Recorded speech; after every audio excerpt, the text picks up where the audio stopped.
Türkiýede ýitirim bolan Juma Sapar Dädebaýewiň garyndaşlaryna onuň Daşkentdäki derňew izolatoruna saklanýandygy habar berildi. Aktivistiň alnyk gaçylmagyna Türkiýanyň Agtow gullugynyň işgärleri gatnaşdylar. Dürli ýurtlardaky adam hukuklaryny goraýjylar 2022-nji ýylyň 12-nji ýanwaryna Türkiýede ýitirim bolan Garalpakstanyň ýaşaýjysy Juma Sapar Dädebaýew bilen bolan waka barada derňew geçirmäge çagyrýarlar. Resmi däl maglumatlara görä, Juma Sapar Dädebaýew ýörüýte gulluklaryň gizlin işleýişi wagtynda kanun tutsak edilipdir we şol gün ýurtdan çykarylmagyna garşy çykarylan karara we gaçwatalga bermek baradaky ardasyna garalmagyna garamazdan ygtyýarly türk häkimetleri tarapyndan kanun tutsak edilipdir we şol gün zor bilen Özbegistana iýerilipdir. Türkmen Helsinki fondu tarapyndan alynan maglumatlara görä, aktivist Türkiýanyň Istanbul şäheriniň Bahçeköy raýonuny Yeni Jamy mescidine tutsak edilipdir. Görnüşi ýaly ol bu şäherde ýaşap, mesciddäki kurslara gatnaşypdyr. Mescidin wekili tutsagyna yerli polisiýa bilen bilelikde Türk Agtow gullugynyň Milli İstihbarat Teşkilaty bir näçe işgäriniň gatnaşandygyny aýtdy. Dädebaýewiň Özbegistana uradylmagynyň bolup biläjek netijeleri baradaky aladalara jogap edip, polisiýa tutsak edilenleri 3-nji ýurda gitmek mümkinçiliginiň beriljekdigini aýdypdyr. Emma bu wada ýerine ýetirilmedi we aklawjy bilen habarlaşmana da ruhsat berilmedi.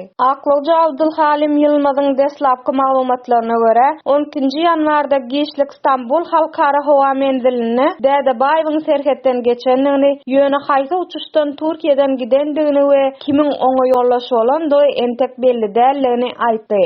Amerikanyň Özbegistandaky ilçihanasynyň hem ýitirim bolan aktivistiň ykbalyny anyklamak üçin goşulandygyny görkezýän suwutnamalar bar. Karagalpak disidentleri Karakalpakstanyň Tehyaş etrawyna ýaşaýan Juma Sapar Dädebaýewiň kakasy Ýegen Murat Dadamurodowyň geçen hepde Nukusdaky hukuk goraýjy edaralary we prezident edarasyna 100 tondygyny habar berdiler. Bu haýyşlara ýazmaça jogap gelmedi. Şeýle de bolsa ýekşenme güni Karakalpakstanyň içeri işler ministrliginiň agdasyndan Hayrat atly birinden jaň geldi. Juma Saparyň Daşkentdäki Kadet mejlisinde saklanýandygyny we ol Kadet işine seredýändigini aýtdy. Bu maglumatlaryň entek goşmaça tasdiklamasy ýok. 2019-njy ýylda Dädebaýew Özbegistanyň ýörüýte hyzmatlary bilen hyzmatdaşlyk etmekden ýüze öwrüp, Karagalpak we Türkmeniň Türkiýedaky demokratik hereketlerine işçen gatnaşyp başlandan soň Taşkent Interpoluň üstü bilen terrorist hökmüne gözlenýändigini ma'lum etdi.